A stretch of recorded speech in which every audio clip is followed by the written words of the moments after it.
I started to see myself more as a failure, like something must be wrong with me if I'm not able to be more successful or if I can't figure that out. And what would really have been far better was to have been more vulnerable with people and let them know that I was struggling both emotionally, but from a content standpoint as well. The takeaway for me was to see that I was my own worst enemy, and that so often my desire to protect my ego or to prop myself up was a big part of the problem. Before we jump into this episode, I'd love to invite you to be a part of the community where you can listen to more content to help you be a smarter, stronger, and better equipped successful leader. All you have to do is hit that subscribe button. I would love and appreciate your support. It's amazing to me to watch the community grow and read all of your comments each and every week. I can't wait to go on the journey with you. Thank you so much, and it means the world to me. Welcome to the Impact Driven Leader Podcast with your host, me, Tyler Dickerhoof. On today's episode, I'm joined by Steve Dennis. Steve is a strategic advisor, keynote speaker, podcast host, best-selling author of Remarkable Retail and Leader's Leap. I'm putting it out there as we are actually recording this before it releases, but I know it's going to be. It's a phenomenal book.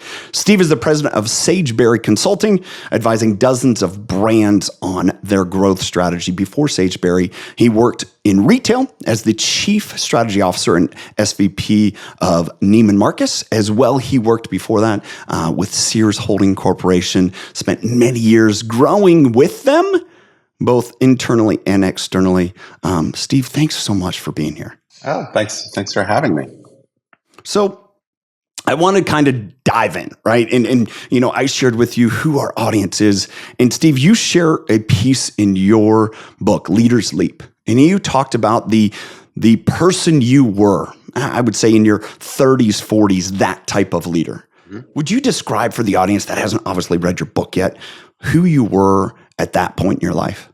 Well, I would say to a certain respect, I was following what hopefully is becoming an outdated concept, which is that as a leader, I was supposed to have all the answers. I was the source of all wisdom. I was just constantly driving for my own personal success, unless, I would say things that were perhaps sounded good in terms of what the company was trying to do or what we were trying to do as a team. But I was very egocentric and, frankly, a bit of a jerk a lot of times. And, it turns out that didn't serve me all that well. Mostly made me miserable. So from a personal perspective, it was pretty hard. But also, I don't think it made me super effective in some of the roles that I had. So I had a bit of I talk about it. This is not so much a book that's a memoir, but I do talk a little bit about what I had as kind of a bit of a mental breakdown, spiritual breakdown at one point, because I was just striving so hard to be all about me and do what I thought it took to get into the corner office and make the big money and all those kinds of trappings of success. I had much that same experience 0809 in my business, and I got kicked in the teeth, and it knocked my confidence. Mm-hmm. And I really struggled with that, for many years. And it's something I shared a little bit with you, how I can relate to your story. I'd love for you so we can really grasp a hold of, I can share that, but I want to hear your perspective is like, how did that show up in your life? Like, how did that lack of confidence? For me, I lost an account. I lost 25% of my income one day. I had a wife, 2 kids, mortgage, car payment, all those things. And I lost 25% of my income one day, and it crushed me. Yeah. And I'd love to kind of hear your, story there a little bit deeper, maybe the tell-all memoir, right? Sure. Well, I'm trying to save a little bit for that memoir and the Lifetime movie or whatever. But, I think I would say a couple things. I would say going back really into my 20s and early 30s, I was just, I had one view of success, and I was just working all the time and trying to figure out a way to get ahead.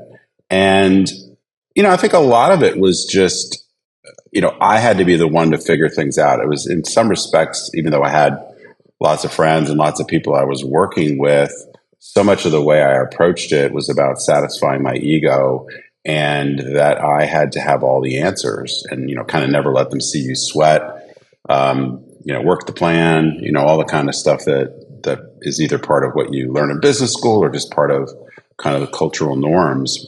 And, as I struggled in various ways, I started to see myself more as a failure. Like something must be wrong with me if I'm not able to be more successful or if I can't figure that out. And what would really have been far better was to have been more vulnerable with people and let them know that I was struggling both emotionally, but from a content standpoint as well, and ask for help. And the way that kind of really played out, and I mentioned a little bit the spiritual crisis or crisis of confidence or whatever that hit me about 15 years ago, was that I was really on a great trajectory. I made it to the senior leadership team at Sears Roebuck and Company in the late 90s.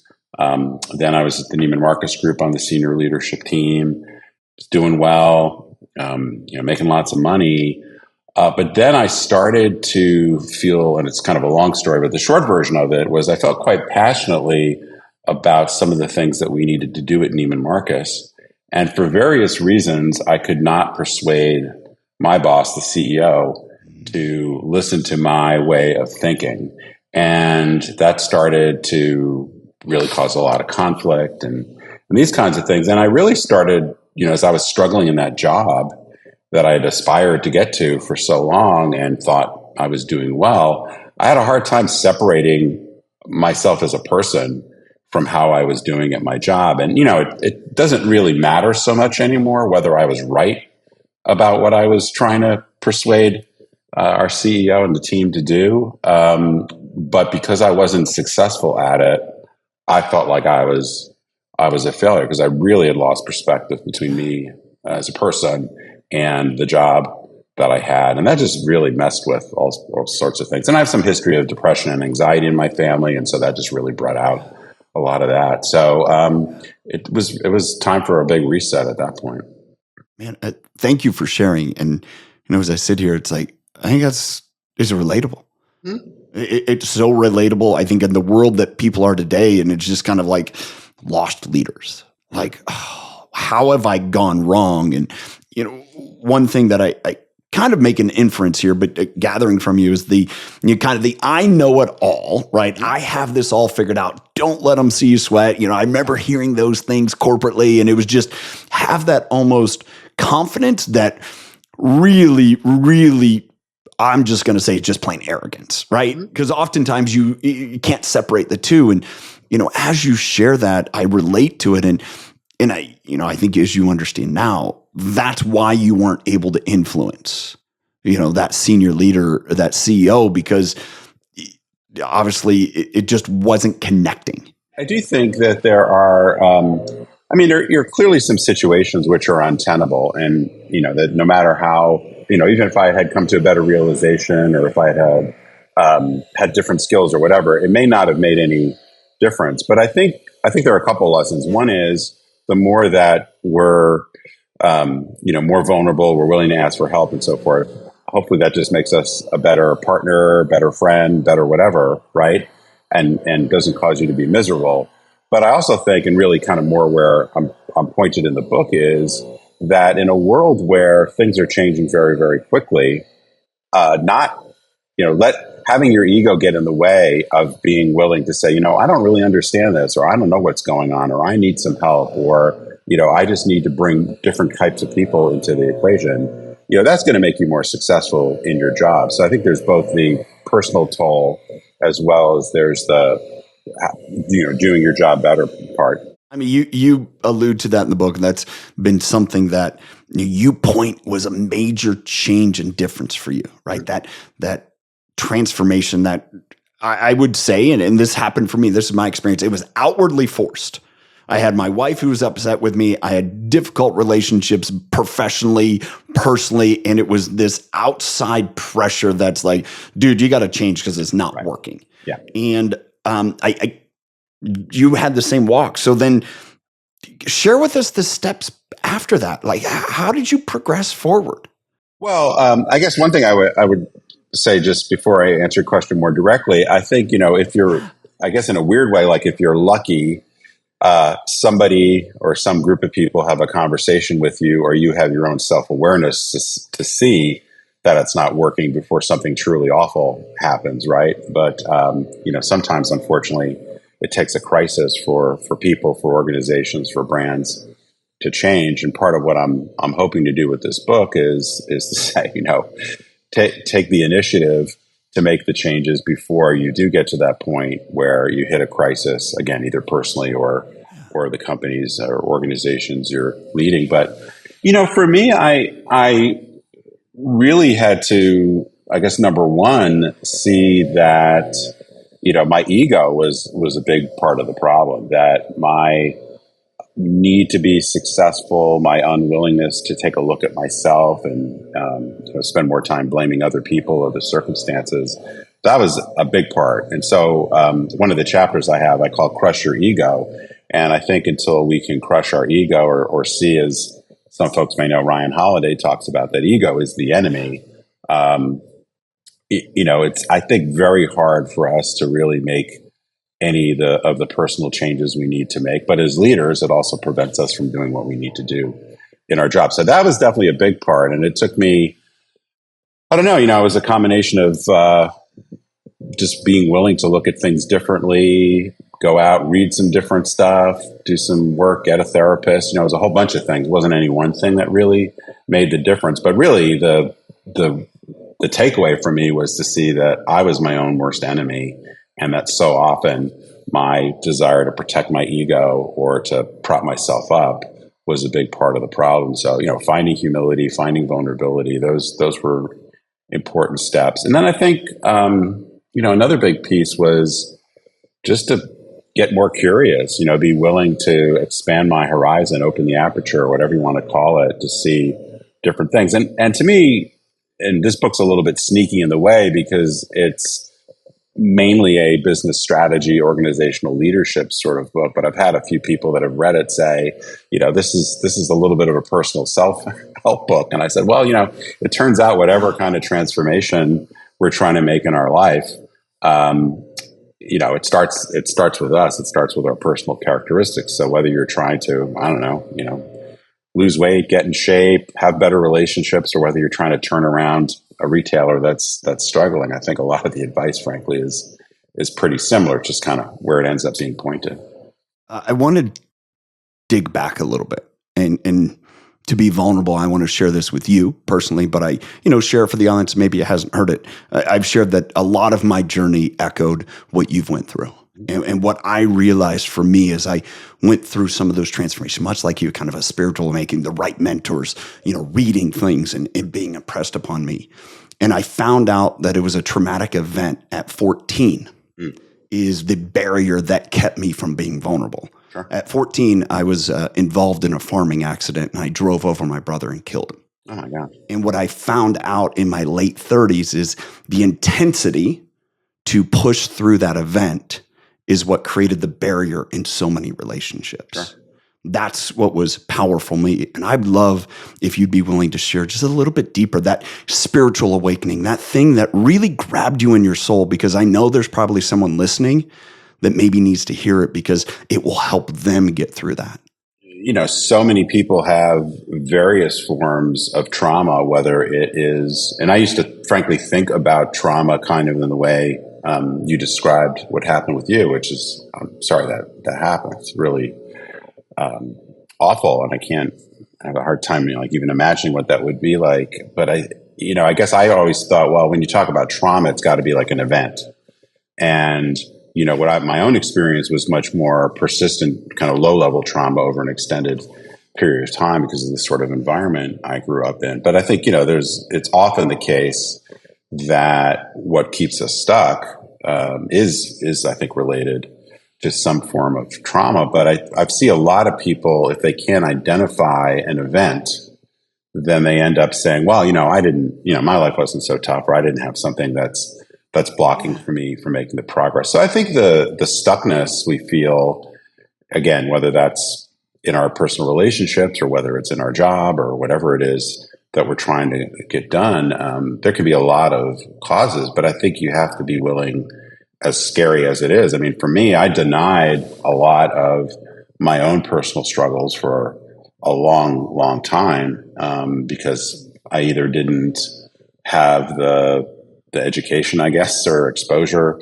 to see things in a different way, or it was too painful for me to really want to dig into it. So I was just like, I'm just going to keep going. And, if I'm successful, if I'm making money, whatever, then, I'm going to be okay. And yet this, whatever storm was kind of brewing underneath. So I think it takes a lot of courage to confront that. It sometimes takes, more education to realize that people experience trauma or stuckness or whatever in all sorts of different ways. And it may not even be that identifiable. Like, it's easy if you've been in one sense, right? If there was an event, it's easy to go, well, that was the thing, as opposed to a series of things that get us there. So I think it takes a lot of courageous work. It's scary to, at least in my own experience, it's scary to confront some of those things, particularly if, I was about, 48 or so before I really started to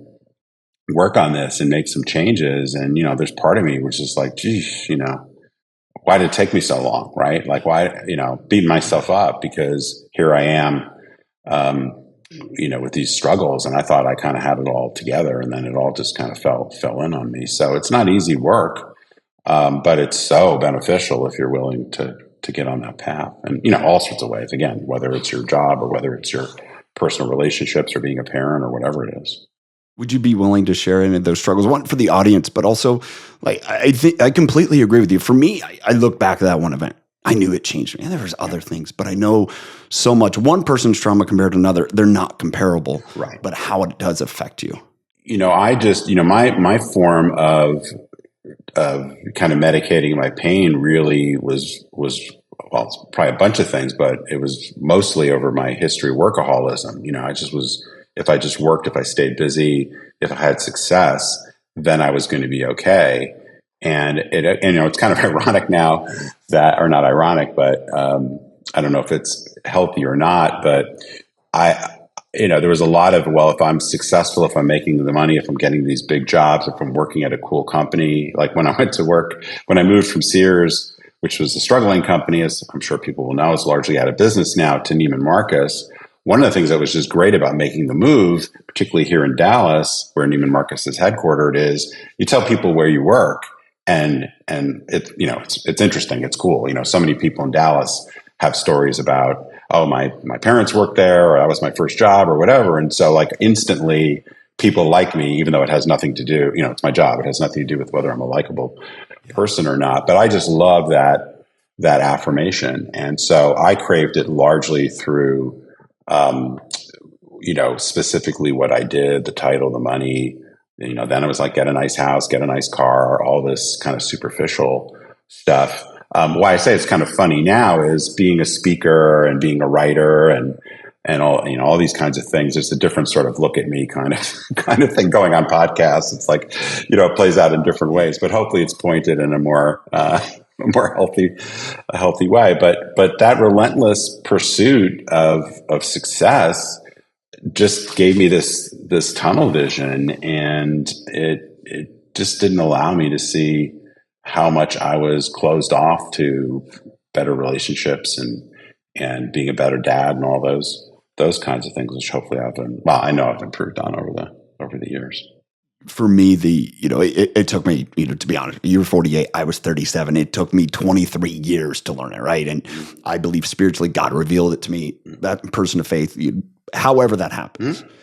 But I know, kind of like you, it was a barrier, right? Yeah. And so I'm wondering, what barrier did you identify, or you think that validation externally, that workaholism, kind of filled in you? Was it something with your parents? Was it something in your childhood? Was it something there? Sure. Yeah. A lot of it, my mother suffered from pretty extreme depression. I think that was the main thing, was that her mental health was very poor, starting when I was about 7 or 8. And as the oldest kid, I guess I decided it was my job to try to take care of her. My dad worked a lot, traveled a lot, so he wasn't around very much. And so, and my mom could be very erratic. So I think I developed like these coping mechanisms and, wanted very much, as most kids do, they want the love and attention of their parents. And so I had an absentee dad and a mom who was not healthy. And, I developed a lot a lot of coping mechanisms. My dad was a pretty successful business person. And so I think the other part of that was, well, how am I going to get attention from my dad? Well, I'm going to do well in school. I'm going to, develop a successful career and try to control more things that were pretty out of control in my life. So, I think we all develop coping mechanisms. But I think, one of the things that, again, took me a while to realize was, I certainly knew that I had a pretty chaotic childhood. Like I didn't have this idea that, everything was great. I knew things were a struggle, but I largely just kind of, pushed through. And I think to a degree, because I had academic success and because I had some of this corporate success, it was like, okay, well, that was the past. If I just keep doing this, everything's fine. I don't have to worry about the past anymore. And, in some respects, we don't want to get trapped by our past, but if there's really strong psychological damage or whatever, it's probably not going to heal itself. At least in my case, until I really decided to address it. It wasn't getting any better. And you could argue in many cases it was getting worse, or it was going to kind of, hit a head at some point where something happened in my life that was a struggle beyond what I had figured out how to cope with. Steve, when you shared that about your mom, and it chokes me up. One thing I share, my relationship with my mom, much my high school years. So my brother died. I was end of my freshman year, and there was a lot of guilt from her. I'll be honest, again, as a spiritual point to this day. It's been 33 years. June 4th, it'll be 33 years. And no guilt. But my relationship with my mother for those high school years was 4-letter words. And I think that drove in me, much like you, my dad didn't know how to handle it, right? Here's a 40-couple-year-old dad that just is a father of four others and loses three others and loses a son. It's like, he's trying to grasp, right? I couldn't imagine that right now. And what I'm relating to is that drive to be validated, to be valued, to have value. And again, it's many years ago, and yet it still is relevant. And I think as you share it, and thank you so much for sharing, because it's the hard work of getting there that is making you a light. And it's what I told you before, why I believe Leaders Leap is such a great reference for a lot of people that are dealing with the same type of executive leadership situation. Sure. Well, I think that, there's a lot as I've talked to other people, and one of the things that I think is great that you're doing, and I've seen other people do, is, if you're willing to be vulnerable, there are certain people that are going to meet you there, right? And like I've discovered when I was starting to let my guard down more, I just found myself in much deeper, more interesting, more uplifting conversations with people. Now, not everybody can go there, right? They haven't done the work, or the situation isn't such that they can go there, and that's fine.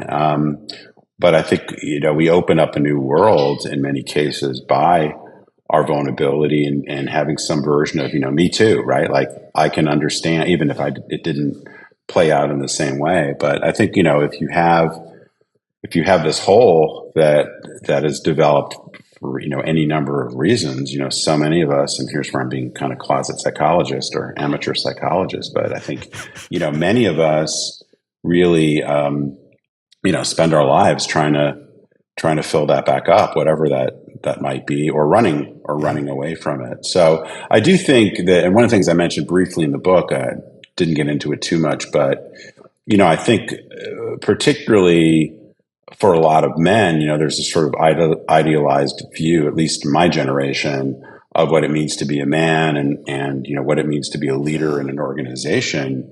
And, not that this doesn't play out for women, but this idea, going back to what we said earlier, of, you've got to be strong, you got to be powerful.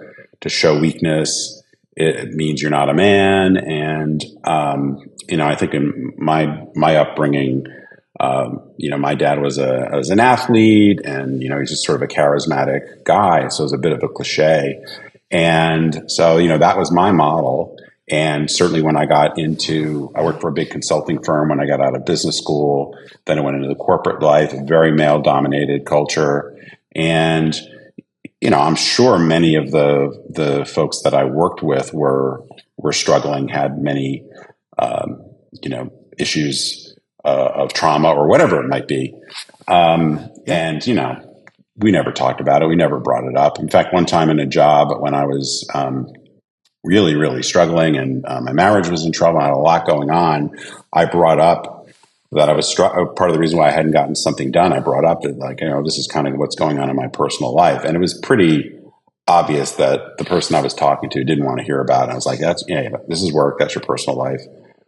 Don't bring it up. Like, I don't want to hear about this again. And I remember just thinking, wow, I tried, my one little experiment with trying to be vulnerable in the workplace, and it didn't go well. And I was like, okay, well, I'll make a note. I'm not doing that again. Do that again. Yeah. So, so I think it's a pretty common experience. It's just that, a lot of people don't talk about it. Now it is, I think, it has been the case that there's, I think, more awareness about some of these issues, and mental health issues are talked about more and so forth. So I think we've made a lot of progress as a society, and many corporations and organizations are better at it, but we still have a long way to go for sure.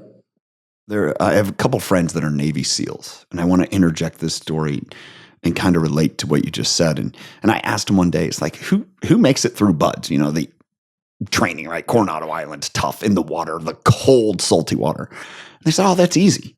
I'm like, okay.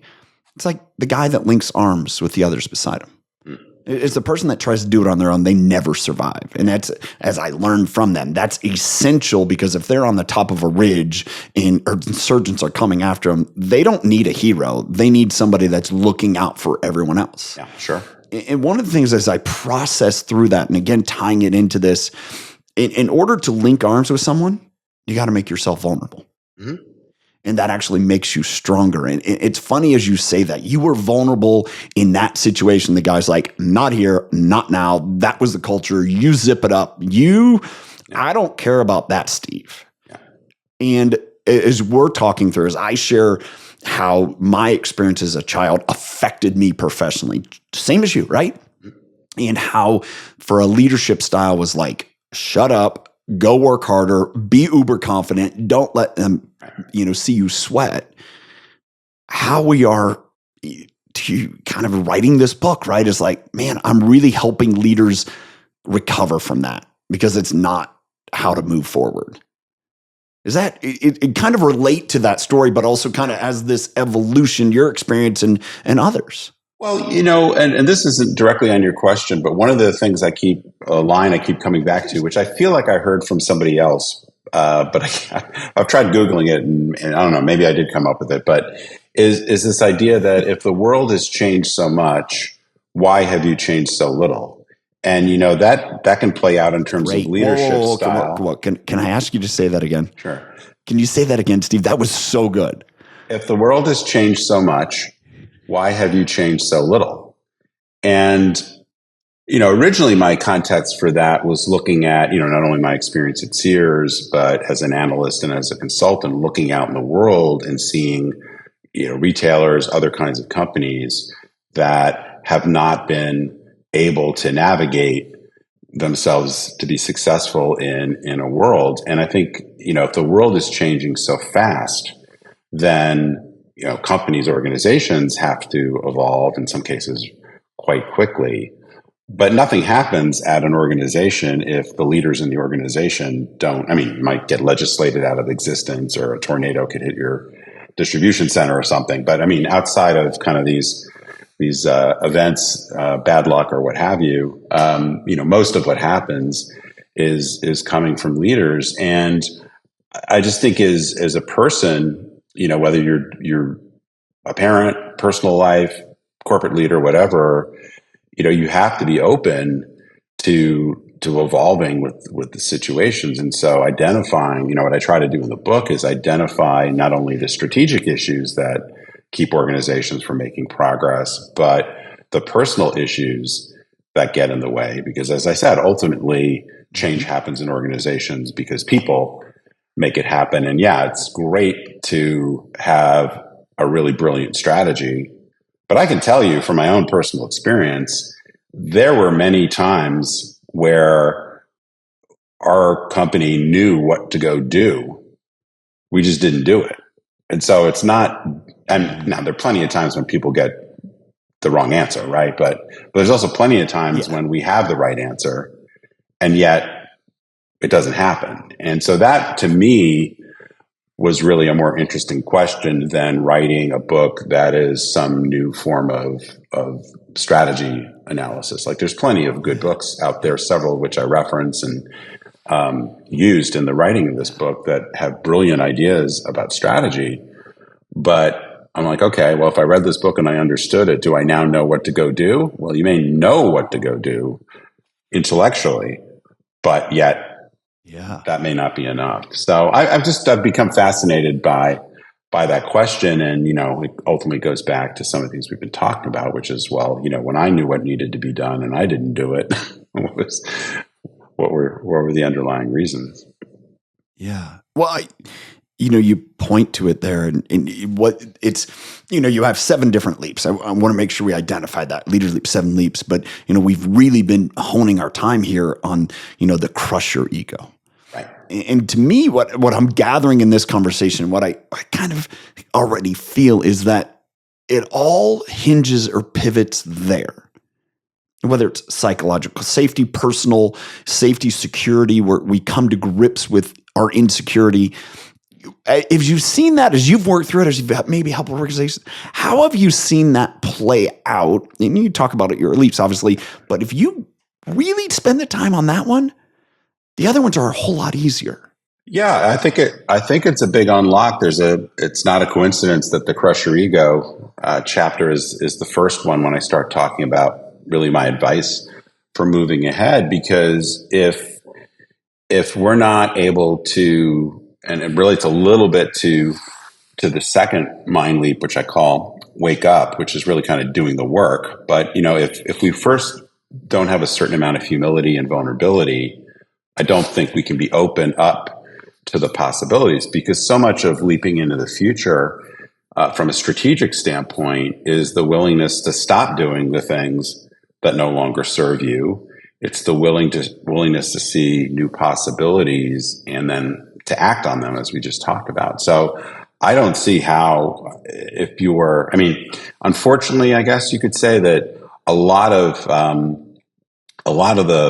the things that get covered kind of more in culture about leaders, or a lot of the real kind of outliers, right? Like you can look at certain leaders to get a lot of coverage, right? But most of them are egomaniacs. I talk about this idea of ego, executive ego dysfunction, which is, basically a version of narcissistic personality disorder. And there's a lot of cool stories about, well, if you act this way or you do this, then you're going to be a successful leader. But, they're really the unicorns, right? And there's lots of other things, lots of other havoc they may be causing elsewhere. So I was not super interested in writing a book to say, well, look at this leader, look at this leader, look at this leader. They made a bunch of money, therefore you should act like them. Yeah. I don't think that's super helpful.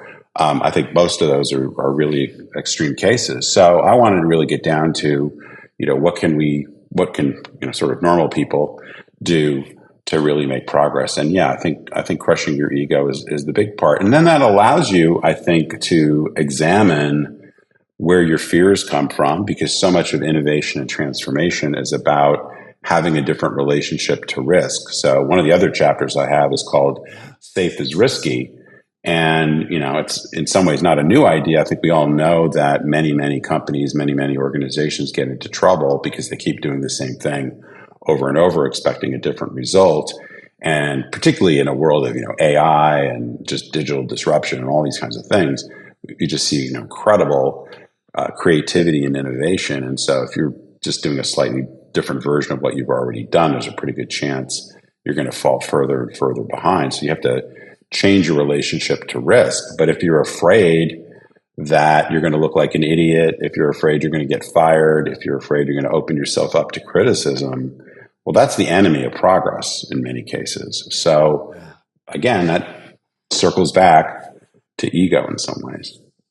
I'm wondering, as you consult, as you look at organizations, as you speak, is it I'm going to use, is it the baby boomer, the older Gen X that struggle with this? Or you find younger leaders like, I hear you, but how do I do that? Like, give me some context as you're going around and you're, working with people. Like, what's that like? What are you experiencing there? That's a really great question. I hadn't thought about it so much from a generational standpoint. I think I guess what I would say is what I see with baby boomers. I mean, you do get a little bit of what we talked about previously, which is kind of the stereotypical model of corporate executive, which whether you're a man or a woman, tends to be a little bit more of this sort of male power, powerful male kind of persona. But what I see there is usually sticking to this idea that what got me here is likely to get me where I need to go.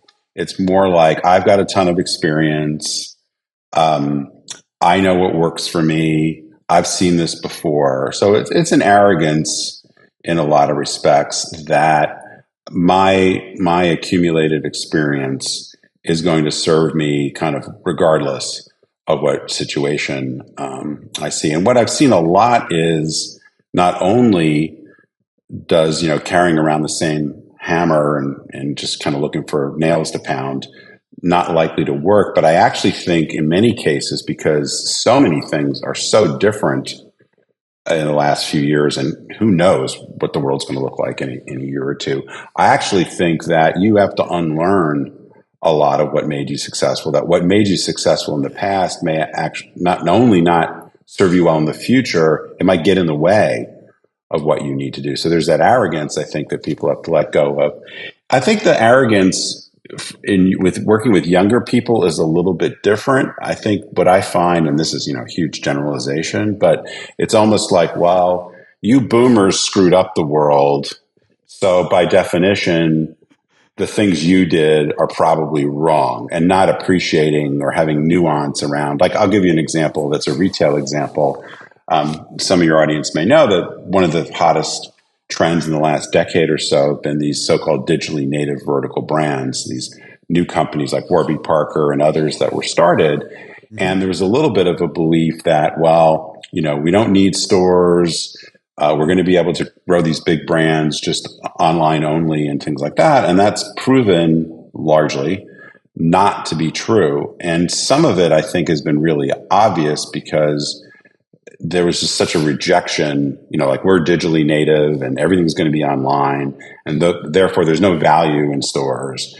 And it was pretty predictable, if you really understood how consumers behave, that there was some benefit to approaching it from a digitally only perspective. But eventually some of just the basics of the way shopping works were ultimately going to carry the day. And many of these companies have either gone out of business or not come close to living up to their hype. So I think it all comes back to, what they talk about in Buddhist philosophy of beginner's mind, which is, don't assume you're right. Don't assume that as the expert, you have the answer. So people may know the thing. In the expert's mind, there are only a few possibilities. In the beginner's mind, there are many. And I think approaching a lot of problems, we're better served by kind of letting down our guard, not assuming that what we've done in the past is likely to work well in the future. So it all, in a way, circles back to avoid being arrogant, avoid thinking you have all the answers. Realize that, particularly today, like I just think about just one quick example. I mean, it was a little over a year ago, that we started talking about generative AI. And I go to a lot of retail conferences. And 2 years ago, nobody was talking about this. And, only people in academia or kind of leading edge technology companies really were talking about this. Now it's pretty much all anybody talks about. Now, there's probably going to be some big flame outs, and some of the hype is not going to live up to what it is. But I think it's pretty clear that new technologies are going to reshape the landscape. And so you're sitting there and it looks like your world's pretty calm. You got it all figured out. And then suddenly something new comes along and totally changes things. And I think, you have to be willing to constantly be checking your assumptions, learning new things. And I think in the case of something very technical like generative AI, if you don't have that expertise, which I don't, you better be willing to bring people under the tent who understand it to help you understand the possibilities and not kind of pretend like, oh yeah, I know what you're talking about. So again, humility serves us well. That last point, right? If I don't know it, right? And there's a lot of things new and coming. If I don't know it, I need to bring them under the tent. Do you think that's the biggest challenge to overcome and lesson for, say executive like you were at Neiman Marcus, like you're sitting there and you're like, I don't know this stuff, but we need to know it. Either I can have all the answers because I'm the know-it-all, right? Like in the past, or I got to be vulnerable enough to say, I'm going to learn forward. I'm going to bring those people in and we're going to collaborate. Is that the solution? You're like, man, that's easy. I think it's a big piece, but I think what's really different and harder is, and I don't, because I've spent so much of my career in retail, I don't know that I can really be confident to say this is true in other industries, but I bet it is. What I think is happening now, one way I've heard this described is that as a brand today, you're only as good as your customer's last great experience. And what I understand to be meant by that is, if I'm familiar with the Amazon shopping cart and then I go shop someplace else, if I really love how easy it is to use the Amazon shopping cart, then I'm kind of like, well, why wouldn't I be able to have, why doesn't this brand have something as good as Amazon? Or to use a slightly different example, which I mentioned briefly in the book is, if I can check in on my phone, if I can use the Hyatt app to check everything and check in on my phone and use it as a key card. Well, why doesn't my doctor have something like that? Like, why do I have to do this email thing? Why do I have to use the phone or whatever? And even though a doctor's office visit is, a totally different, in some respects, industry, right? They're not competitive, but customers are just having all these particularly digital experiences and seeing technology advances. And there's an expectation, I think, that, okay, well, I don't care that it's the doctor or the hotel or the dry cleaners, right? It's like, that was a really great experience. And now I'm frustrated because you can't do it. So I think opening the aperture to say, well, it's not just about hiring a few different people or bringing in consultants within the domain that I'm used to. We actually really have to seek insight everywhere. I worked with a company a few years ago where, they were trying to figure out how to evolve their customer experience. They're a retailer, but part of their journey was not just to look at what was interesting that was being done around the world. And they literally went like to Seoul and Bangkok and Milan and London and Paris, et cetera. But to really look at what was going on in great customer experience more broadly. So they were looking at financial services, they were looking at hospitality, they went to a bakery, because of this idea that the future is occurring somewhere else in the world. It just may not get to you for a while. So I think we're just in this world where technology, in particular, it's not just about technology, but technology gets distributed quite quickly. Customers are able to share a great experience, whether that's on TikTok or you're texting it or whatever, in a way that didn't exist 10 or 15 years ago. So when we talk about getting this diversity of opinion, when we talk about asking for help, when we talk to bringing, more people, more ideas under the tent, it can be quite a bit more complex and vast than we might normally think, because I come from a world of, well, you're going to study the competition and that's fairly narrowly defined, and best practices, and that's fairly narrowly defined. And I think we have to really expand our horizons to be ready to move in the future. The piece there that I think continually is the through line is we got to move through people. People are the customer. People make it happen. Technology is what it is. It's always going to be evolving faster, and we have to embrace that. And I think the way to embrace that is collectively in our relationships. So let's kind of move there. It's like, again, as you're encouraging, as you're working with, as you're advising, or the person reading Leaders Leap, from a relationship management, how do you think that evolves in such a way that you're like, now there's more comfort and you can take that action when everything is like, oh, I don't know if we should do it. It's interesting. One of the things I've been interested in for a while, and I talk about a little bit in the book, is this. And I don't say this explicitly, but your question makes me think about, there's kind of this ongoing battle between left brain thinking and right brain thinking. I think often, right? Because we've become a much more technologically savvy company or country culture. We have so much data now at our disposal and these amazing tools to manipulate data. So I think there's like this gravitational pull towards, more logic, more science at the same time. It's people that, as you point out, it's people ultimately that get things done. It's building relationships and trust that often makes a huge difference. Because, for example, even in making a technology decision, I've been involved in some conversations where there's all sorts of logic around a particular decision. And there's also kind of this belief that, this new whatever is going to solve all of our problems. Mm-hmm. And, in the decision-making process, you still have to have somebody who's willing to say, you know what, this is a bunch of BS, or we haven't thought about all those things. I mean, one of the things I mentioned in my book a little bit is, and it gets back to what we were talking about earlier, I was in a couple of cultures where as the boss, people would not challenge me as much as they should have because, Steve's the VP, Steve's the whatever. Just didn't do that, right? And it wasn't considered to be,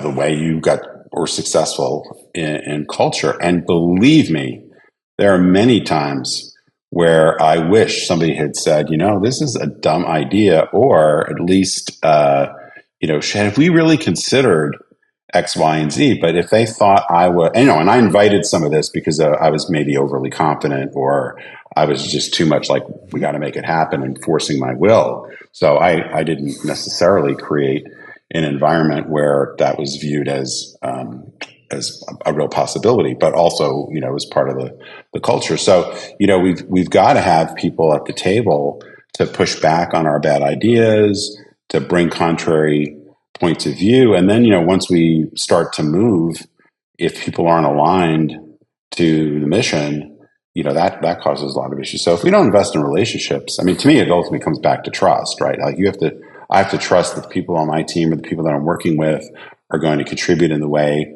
that the problem and the organization needs.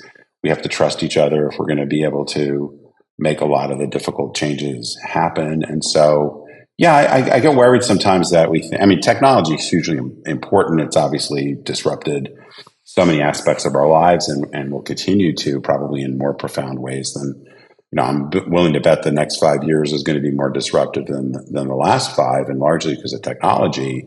But ultimately, people, until the robots take over, I guess, people are still making most of the decisions and making things happen. Yeah.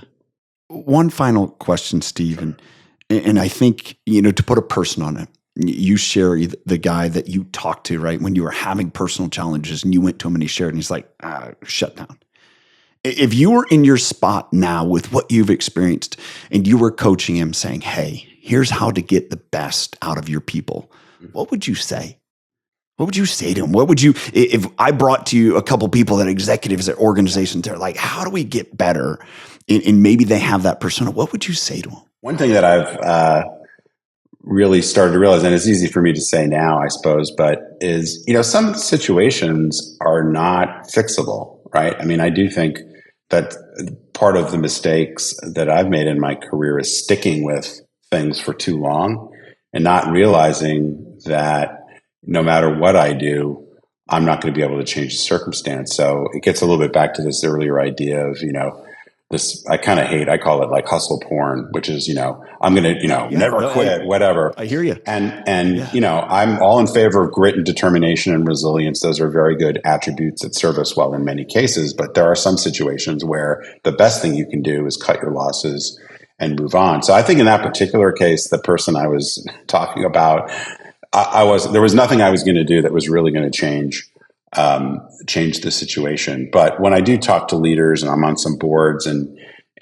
do some executive coaching, I'm often, just saying that, you have to start with, where you are, you have to take a hard look, courageous look, and be really, really honest about where you have strengths and where you have areas to experience, and really examine your stuckness, because organizations are stuck because the leadership is stuck. And what's the underlying reason? And, which is not always easy to figure out. It could be like, your mom didn't love you enough, right? And if you don't resolve that issue, you're not going to be able to deal with people effectively. It could be a skill thing. It could be that, you're just faking your way through situations and you need to do your homework and you need to. So I think it's often fairly complex as to what the underlying cause is. But if you're not willing to make a rigorous examination of what is going on and see the problems that you're facing and be open to the possibility that you might, it's the Taylor Swift philosophy today, I'm the problem, it's me. If you're not willing to be at least open to that, you're not likely to make much progress. But I can tell you from my own experience, I spent too much time pointing my fingers. Not to say, I sometimes I worked for some terrible people. Sometimes I got myself into situations which were untenable. So there are external forces that affect things. I'm not saying that, but I was much more likely to say, oh, well, the problem is my boss. The problem is this, the problem is that, and not take that hard look at myself. So to me, that rigorous examination, fearless inventory, whatever you want to call it, is a great place to start. But you have to be willing to act on what you see. Yeah, it's realistic, vulnerable awareness. Mm-hmm. Yeah. It's kind of like be real, be vulnerable with it, and be aware, and then be willing to act right from that. So one of the terms I like, which I borrowed from somebody else, is like this radical commitment to reality at any cost, right? Which sounds really obvious that it's good to live in reality. But I just see all the time a lot, with myself, with people that I deal with in my personal life or business life, a decent amount of delusion, because a lot of times, it's too hard to confront the truth. But it's going to catch, my experience has been, it's going to catch up with you eventually. So the sooner the better, in I think most cases. Totally. Thank you so much for your time. Thank you to all of our viewers and listeners. Remember to subscribe on YouTube, wherever to listen to podcasts. Steve, one thing, where can people learn more about you? Well, I'm pretty active on social media, particularly on LinkedIn and X and Instagram and all those places. But also I have a website, which is StephenP, as in Peter, Dennis.com. Steve, thank you so much. Thanks. Thank you for being vulnerable.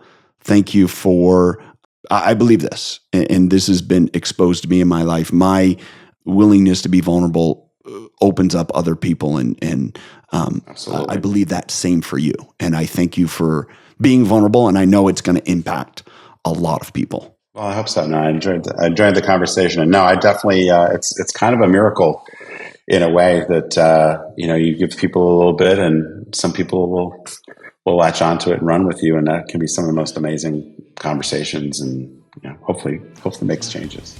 All right, and you can help more people discover impactful leaders like Steve by rating and reviewing each episode. Until next time, choose to lead with impact.